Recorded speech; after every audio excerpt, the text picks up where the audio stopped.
La priorité des PMI, comme des PME de manière générale, est l'amélioration de leur rentabilité.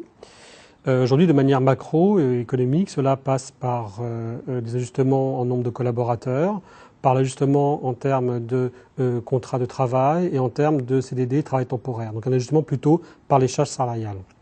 Alors, le secteur de l'industrie n'est pas aussi morose qu'on le voit.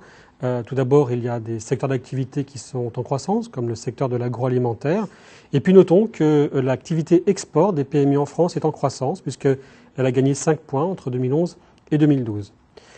Alors on verra qu'il y a d'autres axes d'amélioration de la rentabilité qui ne sont pas forcément le fait de toucher aux équipes internes de l'entreprise, notamment au niveau des collaborateurs.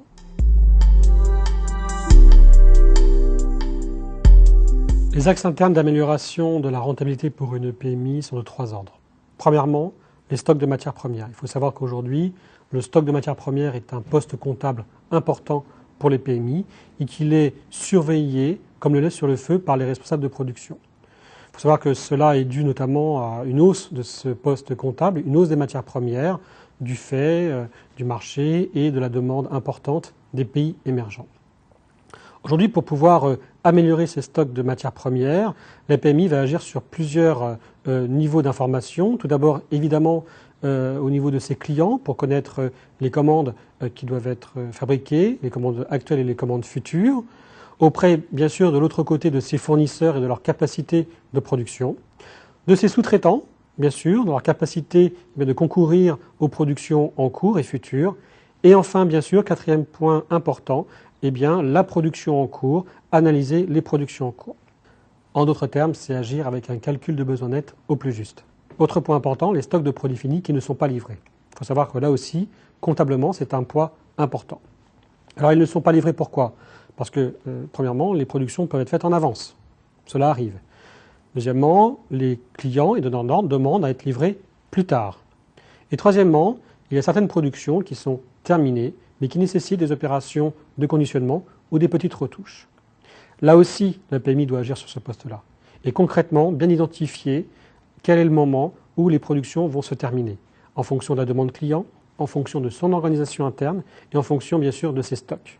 Entre ces deux points que nous venons de voir, les matières premières et les produits finis non livrés, il y a au milieu, bien sûr, l'axe de production, la partie opérationnelle de production qui doit être également analysée. Il faut savoir qu'aujourd'hui, la PMI doit analyser ses heures de fabrication et j'irai même jusqu'à l'opération même de chaque OF. Elle va identifier dans ces opérations quelles sont celles-ci qui peuvent être améliorées en termes de rentabilité, en termes d'organisation interne, en termes de disponibilité des matières premières, on vient de le voir, et bien sûr en termes de délai de production, là on voit pour la partie produits finis.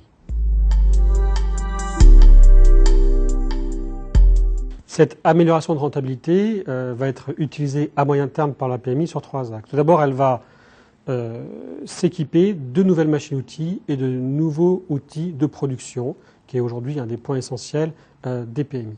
Bon. Deuxièmement, elle va pouvoir avoir la capacité d'innover pour ses clients, pour ses donneurs d'ordre. Il faut savoir que ce point-là, aujourd'hui, est un des métiers, un des mandatories pour les PMI, d'avoir une démarche d'innovation, de créativité pour leurs clients. Et troisièmement, cela va permettre à la PMI de pouvoir proposer sur le marché européen, on a vu que c'était un des points importants de l'activité économique industrielle en France, de pouvoir proposer ses produits sur le marché européen vers des nouveaux clients, vers des nouveaux prospects.